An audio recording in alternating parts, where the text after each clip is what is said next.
सुबह 10 बजे से लेकर 11 बजे के बीच में उपस्थित हूँ आप सबके सामने। आज जिनकी कुंडली लेकर के आया हूँ उनका नाम भावना है। ये हैं वापी गुजरात से और इन्होंने अपनी कुंडली पूछी है, विवाह वगैरह का सवाल है। मीन लग्न की कुंडली बनी, यहाँ पे मीन लग्न धन भाव में, मीन राशि धन भाव में जा रही है। शुक्र उच्च के, बुध नीच के, बुध और शुक्र के केंद्र में आने और बुध 1 डिग्री के, शुक्र 12 डिग्री के, शुक्र का बल आगे है। सूर्य जन्म कुंडली में लग्न में 28 डिग्री के, लग्न 26 डिग्री का बना है। इस आधार पर रेवती नक्षत्र के तीसरे चरण का ये लग्न, जिसके अधिपति रेवती नक्षत्र के बुध बनते हैं। लग्न बना है गुरु का और नक्षत्र के तीसरे चरण के अधिपति बनते हैं शनि। शनि की दशा इस कुंडली के लिए बहुत अच्छी नहीं जाने वाली है, हो सकती है, क्योंकि अगर ये ऐसी स्थिति बनी है तो। लेकिन इस कुंडली के लिए, जैसे शनि इस कुंडली में 12वें भाव के अधिपति हैं, हालांकि वो 12वें भाव को संतुलन पैदा कर रहे हैं 12वें भाव में, और 12वें भाव और एकादशवें भाव के अधिपति होकर के कम से कम धन भाव पे उनकी खराब दृष्टि जारी, बहुत अच्छी नहीं है। शनि की दृष्टि सप्तम भाव, 7वीं दृष्टि से 6वें भाव को देख रहे हैं, ये भी बहुत अच्छा नहीं है। हालांकि इस भाव के अधिपति सूर्य हैं लग्न में और चंद्रमा से केंद्र में है, थोड़ी सी गड़बड़ी यहाँ भी हो रही है। शनि की 10वीं दृष्टि यहाँ पे जा रही है। शनि की तीनों ही दृष्टियाँ बहुत अच्छी नहीं जा रही हैं, लेकिन जहाँ वो बैठे हैं कम से कम वहाँ पे व्यक्ति को संतुलित रखेंगे। और उसके बाद व्यक्ति को कभी भी झगड़ा फसाद, कोर्ट केस कचहरी और किसी भी झगड़े आदि में, किसी भी मजबूती की स्थिति में व्यक्ति को बल देते रहेंगे। और इस कुंडली में शनि चरण के अधिपति होते हैं। रोहिणी रेवती नक्षत्र के तीसरे चरण के अधिपति। शनि की दशा और बुध की दशा बहुत अच्छी जाएगी। गुरु की दशा भी इस कुंडली में अच्छी जाएगी और बुध की दशा में व्यक्ति को भौतिकीय संसाधन का लाभ मिलेगा। शनि की दशा में व्यक्ति का व्यय कम होगा और वो अनुभवी होगा। और गुरु की दशा इस कुंडली के लिए ठीक होगी, अच्छी होगी, क्योंकि लग्नेश हैं, लग्न को देख रहे हैं और वस्तुतः 2 केंद्रों के अधिपति होकर के केंद्राधिपति दोष से परिणित होंगे। दशम स्थान में चंद्रमा धनु राशि का निर्माण और राशि के अधिपति, ध्यान से समझिएगा, राशि के अधिपति जन्म कुंडली में राशि से केंद्र में ही बैठे हैं। ये एक अच्छी बात होगी। गुरु और चंद्रमा केंद्र में, लग्न पे राहु की दृष्टि, जिसने सूर्य को परेशान किया, जिसने शुक्र को भी परेशान किया है, जिसने बुध को भी परेशान किया है। और यहाँ पे बुध का प्रभाव थोड़ा कमजोर होगा, शुक्र का प्रभाव भी थोड़ा कमजोर होगा, क्योंकि वो वस्तुतः गुरु से देखे जा रहे हैं, तो ये अच्छी बात होगी। सूर्य के साथ बैठे हैं तो थोड़े कंफ्यूज होंगे। और मंगल जन्म कुंडली में चतुर्थ स्थान में बैठे हैं। व्यक्ति माता पिता का सुख तो भोगेगा, सास ससुर का सुख तो अच्छा भोगता है, पर कई बार घर में कलह का वातावरण और घर से दूरी भी बनती है। अब मैं आपको इनकी कुंडली में 2-4 चीज़ें जैसे जो अच्छी हैं वो बता देता हूँ। इनकी कुंडली में कृष्ण पक्ष की षष्ठी तिथि का चंद्रमा है और चंद्रमा गुरु से केंद्र में है, बुध से केंद्र में है, शुक्र से केंद्र में है, सूर्य से केंद्र में है। चंद्रमा सूर्य से केंद्र में होंगे तो निर्णय लेने में गड़बड़ी होगी और व्यक्ति के आत्मबल को कमजोरी देंगे। चंद्रमा शुक्र से कमजोर केंद्र में बैठे हैं, पर गुरु से दोनों ही केंद्र में हैं, शुक्र भी और चंद्रमा भी। इस वजह से व्यक्ति का दाम्पत्य कभी भी खराब नहीं होगा। पति बुद्धिमान और यशस्वी मिलता है, अनुभवी मिलता है और नौकरी में पदस्थ होता है। गुरु की स्थिति बुध पे जारी है, इस वजह से व्यक्ति स्वयं भी बुद्धिमान और नारायण का भक्त होता है। उसके अंदर भक्ति भाव के संचार दिखे जाते हैं। गुरु का प्रभाव अगर तीनों ही ग्रहों को प्रभावित करेगा और गुरु स्वयं मंगल से प्रभावित होंगे तो व्यक्ति के जीवन में धर्म और भाग्य, साथ ही साथ वो परिचित और चिर परिचित होता है समाज के लोगों के लिए। कृष्ण पक्ष के षष्ठी तिथि के चंद्रमा व्यक्ति को स्वयं भी नौकरी देते हैं और वस्तुतः अगर नौकरी ना भी हो तो यहाँ के चंद्रमा कम से कम व्यक्ति को रोजगार परक क्षेत्रों में काम करने वाला बना देते हैं, या व्यक्ति स्वयं का भी अगर कोई काम करे तो व्यक्ति सफल हो जाता है। उत्तरायण में जन्मे हैं, ये व्यक्ति को बुद्धिमान और नैसर्गिक रूप से आत्मविश्वासी बनाएंगे। वसंत ऋतु में जन्मे होने से व्यक्ति प्रेमी किस्म का होगा। कृष्ण पक्ष के जन्मे होने से व्यक्ति को संतान उत्पत्ति की बाधाएं नहीं देखी जाएंगी। रविवार के जन्मे होने से व्यक्ति चरित्रवान बनेगा और अपने पिता के जैसे व्यवहारों को रखने वाला होता है। अपने जन्म स्थान से बहुत ज़्यादा दूर ना जाए तो बात माह के आधार पर बनेगी, पर यहाँ पे मंगल के बैठने के कारण व्यक्ति को कई बार घर से दूर रहना पड़ता है। कोई भी काम करने चलेंगे आरंभ में दिक्कत होगी, पर बाद में चल करके वो चीज़ बिल्कुल ही ठीक हो जाता है और आपको संतुलन में रख लेता है। हालांकि ये कुंडली जब सफल होगी तो सभी लोग देखेंगे और इसका अंत बड़ा अच्छा होता है। क्षत्रिय वर्ण और राक्षस गण के हैं, अपने क्रोध और अपने राजसिक प्रभावों को और भी ज़्यादा ठीक करिए। बहुत ज़्यादा महत्वाकांक्षी न होइए, बहुत ज़्यादा एम्बिशियस ना होइए और जितना ज़्यादा हो सके परमात्मा को याद करके। एक बड़ी अच्छी बात बताता हूँ, अगर ये कागज का टुकड़ा है, सामान्यतया अगर ये कागज का टुकड़ा है, आध्यात्मिक पक्ष की बात रखता हूँ, अगर ये कागज का टुकड़ा है तो इसका आपके जीवन में कोई मोल नहीं है। लेकिन अगर इस पे गांधी जी की छाप लग जाए और रिजर्व बैंक के गवर्नर का साइन हो जाए तो इसका महत्व आपकी दृष्टि में बढ़ जाएगा। और यही अगर कागज का टुकड़ा ना होकर के सिर्फ चेक हो जाए, और वो भी ब्लैंक चेक, मेरा सिग्नेचर किया हुआ और मेरे अकाउंट में पैसे भी भरे हों, तो उस गांधी जी के मुहर और छाप से भी इसकी महत्ता बढ़ जाती है। इसी तरीके से अगर जो व्यक्ति धर्म, जो व्यक्ति ज्ञान, जो व्यक्ति संस्कृति, जो व्यक्ति अपनी सभ्यता, जो व्यक्ति अपने कुल और परंपराओं का पालन करने वाला है, उसे इस कागज की महत्व पता होती है। अन्यथा वो नहीं समझ पाता कि इस कागज का महत्व क्या है। वो चेक वाली बात समझ में आ रही होगी। तो मेरे कहने का अर्थ है कि ये शरीर विनाशी है, खत्म हो जाता है, मतलब ये जल जाता है। तो इस विनाशी शरीर का कर्तव्य क्या है? उस अविनाशी शरीर या अविनाशी परमात्मा से अपना संबंध बना लेना है कि नहीं बात? आप विनष्ट होने वाले हैं तो अमर होना चाहते हैं, तो अमरत्व किनको मिला? प्रहलाद को मिला, ध्रुव को मिला, नारद जी को मिला। साक्षात वो नारायण के सदृश, नारायण के स्वरूप ही होते हैं। नारायण वो भगवान के अवतार ही होते हैं जिनका नाम ले लेने से कितने गुण दोष खत्म हो जाते हैं। तुलसीदास जी को मिला, भगवत पाद स्वामी शंकराचार्य जी को मिला। अमर ही तो होना है। कैसे? आप जरा विचार करिए, लोग किस पे सवाल नहीं उठा देते? सब पे सवाल। अब जब से ये इंटरनेट आया है तब तो जिसको जो मन सो बक देता है।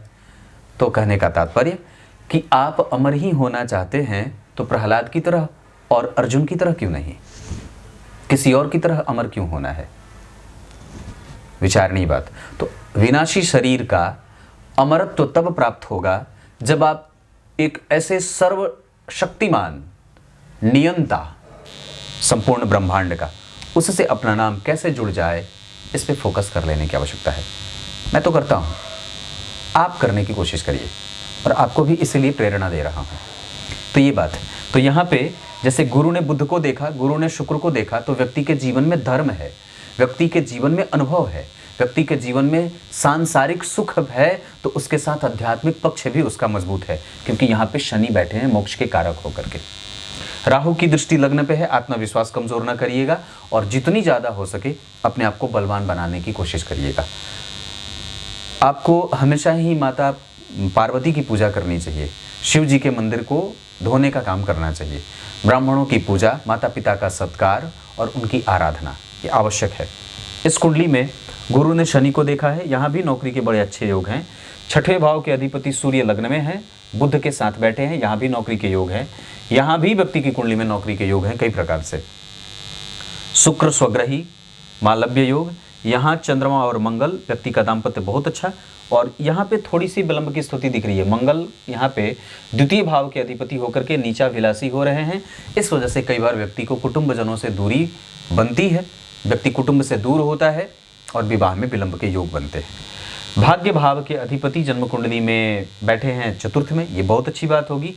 और पंचम भाव के अधिपति जन्म कुंडली में केंद्र में, ये भी बहुत बढ़िया बात होगी। गुरु से पंचमेश केंद्र में और शनि की दृष्टि जन्म कुंडली में, शनि के ऊपर किसी भी शुभ ग्रह का प्रभाव नहीं है, इस वजह से ये भाव थोड़ा सा प्रकोपित होगा। यहाँ शनि वृश्चिक राशि में, केंद्र के अधिपति अगर पापग्रह बन के केंद्र में बैठ जाएं तो इसे अच्छी बात कहेंगे। पर यहाँ भी व्यक्ति के जीवन में बहुत ही अच्छा योग देख रहा हूँ। जैसे चंद्रमा और मंगल के साथ अगर राहु केतु नहीं होते तो और भी अच्छी बात होती। हालांकि यहाँ पे चंद्रमा जो कि षष्ठेश होकर के बैठ रहे हैं और मंगल जो कि तीसरे भाव के अधिपति हैं पंचम भाव को थोड़ी बहुत कमजोरी और मेहनत में डाल रहे हैं, जिसके कारण व्यक्ति को कई बार वो प्रेम नहीं मिलता है लोगों से जितना वो लोगों को देता है, या कई बार संतान दूर चली जाती है, या कई बार संतति का कष्ट होता है, या कई बार संतति बीमार वगैरह होती है। माताएं भी बीमार थोड़ी सी देखी जाती है। दशमांश कुंडली में लग्न के अधिपति जन्म कुंडली में अष्टम में, ये कर्म क्षेत्र को और व्यक्ति के फ्लरिशमेंट को देर से देने वाले बनते हैं। पर धन आपके पास रहेगा, मेहनत आपकी कुंडली में बनेगी और भाग्य का सुख भी बढ़िया बन रहा है। आपकी कुंडली में पढ़ाने का योग भी बहुत अच्छा है। क्लरिकल नौकरी भी आपकी कुंडली में बहुत अच्छी बन सकती है। गुरु शनि गुरु ने लग्न को देखा है। हालांकि ये जो स्थिति अगर थोड़ी सी ठीक हो जाती गुरु और शनि वाली तो बहुत अच्छी बात होती, पर यहाँ पे कुछ हद तक बहुत सारी चीज़ें बढ़िया बन रही हैं। जैसे गुरु ने शुक्र को देखा, गुरु ने मंगल को देखा है, गुरु ने शुक्र को देखा है, और यहाँ पे जो सूर्य हैं वो जन्म कुंडली में आपकी कुंडली में स्वग्रही होकर के बैठे हैं। इसे बहुत अच्छा कहेंगे, इसे बहुत अच्छा कहेंगे। राहु का प्रभाव लग्न पे कई बार भ्रमित करता है और व्यक्ति का काम बिगाड़ता है, पर यहाँ पे बुध अकेले कई बार व्यक्ति के दिमाग को अस्थिर करने का काम करते हैं। यहाँ पे बुध और चंद्रमा केंद्र में है, इस वजह से निर्णय लेने की क्षमता प्रभावित होती है। इस कुंडली में भाग्य का बल होगा, इस कुंडली में कर्म क्षेत्र ठीक होगी, इस कुंडली में सांसारिक सुख बहुत अच्छा है, दाम्पत्य का सुख बहुत अच्छा है, इस कुंडली में संतान का सुख बहुत अच्छा है, यश कीर्ति मान सम्मान आदि क्षेत्र ठीक बने हैं। शुक्र में सूर्य, सूर्य में शुक्र, शुक्र में मंगल, सूर्य में मंगल। और इस कुंडली में मित्रता ना करें मेष, सिंह और धनु से, मित्र करें कर्क और वृश्चिक से। शुभ अंक 3 होगा और तारीख 3 होगी। दिन आपके लिए गुरुवार, और जन्म कुंडली में अगर देखें तो विवाह करने के लिए मीन लग्न के लोग, धनु लग्न के लोग और कन्या लग्न के लोग आपके लिए अच्छे होंगे। विवाह की दिशा उत्तर बहुत अच्छी होगी, और लग्न पे राहु, शुक्र और बुध के ऊपर राहु की दृष्टि आपको कई बार भ्रमित करने में काफ़ी है। नारायण की पूजा, शिव जी के मंदिर का धोना, ये बहुत अच्छा होगा। इसके साथ साथ अगर विवाह के लिए कोई मंत्र जपना चाहें तो बिल्कुल करें। इस कुंडली में मंगल, अगर घर पे कहीं भी जाना हो तो कम से कम दीपक दान अवश्य किया करिए। अमावस्या को, पूर्णिमा को, सूर्य के संक्रांति को, या कोई भी मांगलिक करते हो तो दीपक अवश्य नदी में जला करके उसे प्रवाहित कर दीजिए। अपने मन की चिट्ठी लिख करके गंगा नदी में प्रवाहित करने का बड़ा फल होता है। भोजन अगर गुरु लग्न को देख रहे हो तो एकादशी को बिल्कुल ही छोड़ देना चाहिए। द्वादशी को जितना ज़्यादा हो सके भोजन का दान करिए अपनी क्षमता के आधार पर। ये आपकी कुंडली में सूर्य बुद्धिमान बनाएंगे, चंद्रमा कन्फ्यूज़ करेंगे, मंगल जन्म कुंडली में यशस्वी और गुणकारी और कम्युनिकेटिव बनाएंगे, बुध जन्म कुंडली में जिस स्थिति में बैठे हैं उसके आधार पर आपके अंदर भावनाएं कभी भी कमज़ोर और जीवन का मूल्य कभी भी आप उल्टे पुल्टे तर्कों में नहीं फंसाएंगे। गुरु आपकी कुंडली में सुंदर, व्यवस्थित और यशस्विता देंगे। शुक्र आपकी कुंडली में अनुभवी और साथ ही साथ नौकरी का योग। शनि आपकी कुंडली में जिस स्थिति में बैठे हैं उसके आधार पर उनके पास व्यय और कई बार व्यक्ति को प्रैक्टिकल और कई बार अकेलेपन का शिकार भी बनाएंगे। राहु आपकी कुंडली में आपको सवालिया और कई बार बहुत सारे सवालों का उत्तर ढूंढने के लिए रखते हैं। आपकी कुंडली में आयु बहुत अच्छा है, रिसर्च और विदेश जाने के योग बहुत अच्छे हैं, विदेशवास करने के योग बहुत अच्छे हैं। राहु आपकी कुंडली में त्रिकोण में बैठा है, उस भाव के अधिपति केंद्र में बैठे हैं। इस पे किसी भी शुभ ग्रह का कोई प्रभाव नहीं है, उल्टे पाप ग्रह शनि की दृष्टि है, इस वजह से राहु की दशाएं कभी कभी कमजोरी में भी जा सकती हैं। वैसे इसका परमानेंट सॉल्यूशन बता दूं तो 50% आपकी कुंडली में राहु अच्छे जाएंगे, 50% कमजोर जाएंगे। सूर्य को बल देने की आवश्यकता है, रविवार को नमक बिल्कुल बंद या गुरुवार को। चंद्रमा 50% आपकी कुंडली में हाँ परिणाम अच्छा देंगे। मंगल को बल देने की आवश्यकता है, बुध को बल दीजिए। गुरु और शुक्र बहुत अच्छे हैं, इनकी दशाएं आपके जीवन को प्रभावित अच्छे तौर पे करेंगी। शुक्र आपकी कुंडली में बहुत अच्छे हैं, शनि आपकी कुंडली में ठीक होंगे, हालांकि इस कुंडली के लिए वो ठीक नहीं होते हैं, पर शश महापुरुष योग 12वें नहीं लगता है, लेकिन 12वें भाव में बैठे हैं और उस पर किसी शुभ ग्रह का प्रभाव नहीं है। इस वजह से अपने व्यय को संतुलित करिएगा, बहुत ज़्यादा मित्रता के चक्कर में न पड़िएगा, किसी पे भरोसा मत करिएगा। राहु और केतु आपकी कुंडली में ठीक बैठे हैं। आपकी कुंडली में राहु ठीक बैठे हैं, त्रिकोण के राहु खराब नहीं होते, पर इस भाव के अधिपति जन्म कुंडली में जो होते हैं वो शनि होते, सूर्य गुरु होते हैं और वो मंगल होते हैं। और इस भाव के अधिपति होकर के धन भाव में जाना या चतुर्थ में आना, दशम में आना, पंचम में आना अच्छा होता है। लग्न के अधिपति का लग्न को देखना धनवान योग, और इसे चरित्र में, व्यवहार में, बुद्धि में, स्वभाव में, आयु में, रोग विलाग में खराब नहीं होता। धन भाव के अधिपति चतुर्थ में माता से और व्यक्ति को पुरस्कार से लाभ पुरस्कृत होता है, साथ ही साथ सामाजिक पद उसके वृद्धि के योग लगे होते हैं, नौकरी आदि का सुख व्यक्ति को मिल जाता है। तीसरे भाव के अधिपति लग्न में उच्च के, हालांकि उनका बुध कमजोर होने के कारण बुध लग्न में बैठे हैं, थोड़े से कमजोर ही करेंगे, तो फिर भी व्यक्ति कम्युनिकेशन में बहुत अच्छा होता है और बोलता बहुत अच्छा है। चतुर्थ भाव के अधिपति लग्न में सांसारिक सुख और चल अचल संपत्ति का सुख बहुत अच्छा होता है। पंचम भाव के अधिपति योग कारक पिता का सुख बहुत अच्छा और पिता नामी होते हैं। छठवें भाव के अधिपति लग्न में प्रतियोगिता बनी रहेगी, पर चारित्रिक हीनता नहीं है, व्यक्ति चरित्र का खराब नहीं होगा, क्योंकि गुरु ने सूर्य को, गुरु ने बुध को देखा है। सप्तम भाव के अधिपति लग्न में विवाह है पर विलंब से।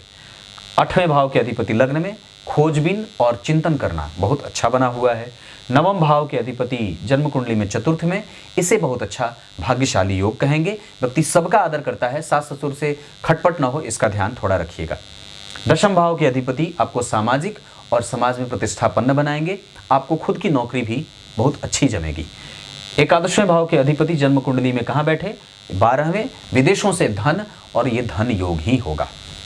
लग्न कुंडली में लग्न के अधिपति गुरु अगर लग्न को देखेंगे और यहाँ पे लग्न के अधिपति अगर जन्म कुंडली में सप्तम भाव को देखेंगे और इस भाव के अधिपति सूर्य जन्म कुंडली में षडाष्टक में जा रहे हैं, सकट योग में जा रहे हैं, इस वजह से मैं इसे थोड़ी सी कमजोरी कहूंगा।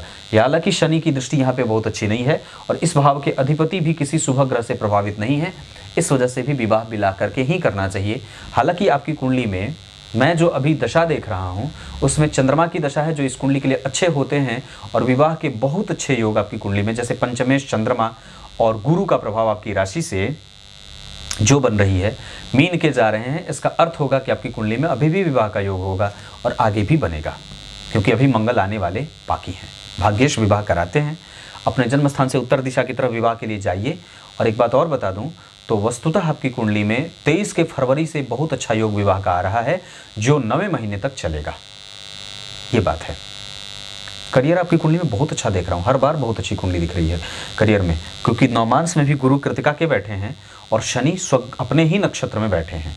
यहाँ पर शनि की जो दृष्टि है वो वृश्चिक राशि पे जा रही है। यहाँ शनि वृश्चिक राशि का परिणाम कर रहे हैं। मांसपेशियों का डर न हो अगर, तो जैसे उसको कैसे संतुलित रखना है ये बात ध्यान रखिएगा। 7.5 का प्रभाव है, इस वजह से हनुमान चालीसा का पाठ अवश्य करना चाहिए, बजरंगबली के मंदिर का दर्शन अवश्य करना चाहिए। सूर्यास्त के बाद पीपल के वृक्ष के नीचे दीपक जला देना चाहिए। संतान का सुख आपकी कुंडली में बहुत अच्छा है, उसको लेकर के गड़बड़ी नहीं है। आपकी कुंडली में मंगल की दशा अभी और अच्छी जाएगी, बस घर में कलह मत पैदा होने दीजिएगा। और किसी भी तरीके से अगर हो सके तो बजरंगबली के सुंदरकांड का पाठ कभी कभी घर में अवश्य कर लीजिएगा। और क्या बताऊं, इस कुंडली में चंद्रमा जले नहीं, इसका ध्यान रखना है। गुरु और केतु का प्रभाव आपकी कुंडली में थोड़ा गड़बड़ न हो, इस वजह से एकादशी अवश्य ही कर लेनी चाहिए। शनि और मंगल का प्रभाव आपकी कुंडली के लिए हमेशा ही ठीक रहेगा। कुछ मामलों में कभी कभी मंगल यहाँ पे तनाव पैदा करेंगे। बुध के पहले अगर देखें तो सूर्य और राहु का प्रभाव आपकी कुंडली में ठीक है। सूर्य आपकी कुंडली में मित्र की राशि में मित्र से दृष्ट हैं और सूर्य बुध शुक्र कई बार बहुत सारी चीज़ें मिलने नहीं देते और कई बार व्यक्ति को बहुत ही ज़्यादा दुख भी देने वाले हो जाते हैं। तो अगर कोई भी कष्ट है तो उसके पीछे यही कोई ग्रह, तीनों में से एक साथ तीनों का बैठना कई बार व्यक्ति को कष्ट में लेके जाते हैं, जिसका सिर्फ प्रभाव कृष्ण षष्ठी के हैं। चंद्रमा ठीक है, कुंडली कमज़ोर नहीं है, चंद्रमा के पास बल है और मैं समझता हूँ कि वो गुरु से केंद्र में है, तो आप जहाँ कहीं भी जाएंगे आपको आदर और वो सम्मान मिल ही जाएगा। कुछ इसी तरीके से आज के कार्यक्रम का समापन करते हैं। तब तक के लिए इजाज़त दीजिए, कल एक बार फिर से उपस्थित होंगे आप सबके सामने। तब तक के लिए बहुत बहुत नमस्कार।